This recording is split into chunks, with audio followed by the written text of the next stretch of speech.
Here's check on stories we're following for you today on Robin Hood Radio. A member of the Lee H. Kellogg School community tested positive. That news released yesterday from the Region 1 administration.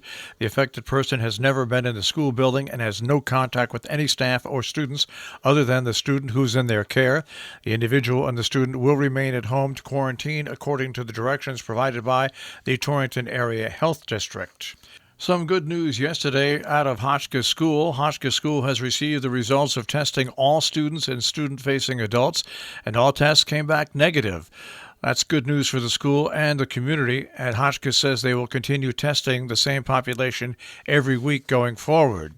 Sharon Center School, meanwhile, has decided to resume in-person instruction today for kindergarten through 4th grade.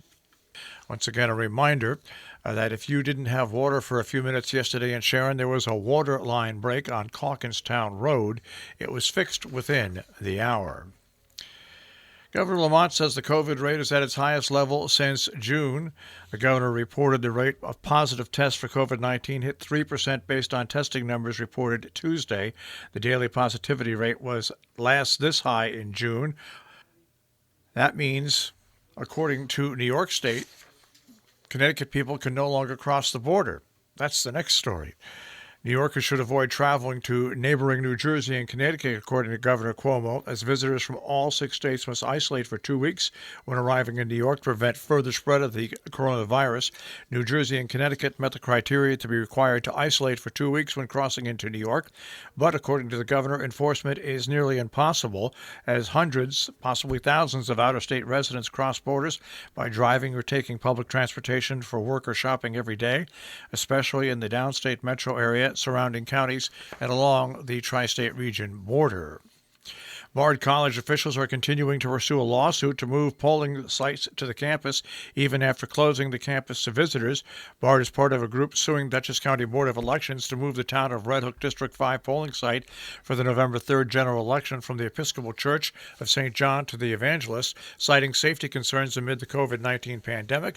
Monday, the college announced the campus will be closed to anybody who's not a student or employee without permission from the school, citing the changing landscape of the virus spread in New York. Still, college officials say they would welcome voters to the campus if the County Board of Elections does change the polling site and would do whatever necessary to ensure voters' safety. In Otis, Massachusetts, a familiar problem. A place known for hunting and fishing is Otis, but now more than animals, how about political signs? A handful of residents are reporting missing Black Lives Matter, Biden-Harris signs. Someone last month broke the wooden stakes of a large handmade sign outside a home at the intersection of Routes 8 and 23. Homeowners reported it to state police, and it was replaced with steel. Flu shots are available today. Salisbury Visiting Nurse Association, Salmon Kill Road. The flu clinic will be held outside, weather permitting. It runs from 9 till 3 p.m. More information at 860-435-0816. Stockbridge Library presents online poetry, Medicine for the Soul, featuring Jessica Fisher. That is happening today online at 1 p.m. Go to their website for more details. Coming up this morning, Mark Scarborough series on Wallace Stevens happens in Cornwall. It's a Zoom meeting. Also at 4:15 this afternoon, the Cornwall Board of Education meets via Zoom. Conservation Commission in Sharon has their regular meeting tonight at 6:30. Registration is open for the annual Kent Chamber of Commerce Pumpkin Run in Kent, which will be held virtually from October 22nd to Sunday, October 25th. The cost to participate is $20.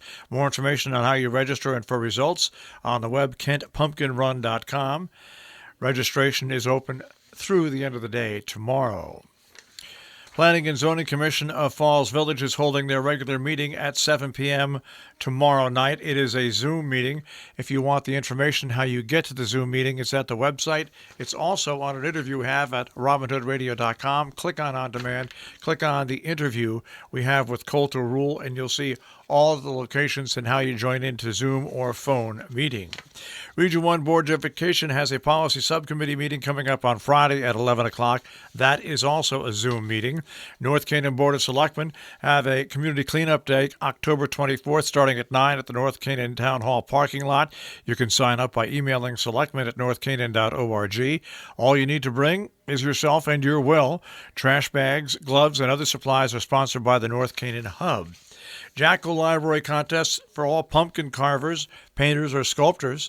It is happening, a cooperative effort between the Hotchkiss Library and the Sharon Audubon Center, hosting a free, fun pumpkin trail daily from dawn until dusk from Saturday, October 24th through Sunday, November the 8th. More information at hotchkisslibrary.org or sharon.audubon.org. Hope Rising Farm has their first annual Open Barn Day coming up October 24th, the rain date the 25th. Barn activities 12 to 3, tag sale from 9:30 until 4. Social distancing and face masks are required. Our business brief is underwritten by Morgans at the Interlaken, interlakenin.com, and by Salisbury Bank, salisburybank.com. The Dow Jones Industrial Average will start off today at 28,308.79, the NASDAQ at 11,516.49, and the S&P 500 at 3443.12. We'll take a look at the tri-state forecast. That'll come your way in just a few moments.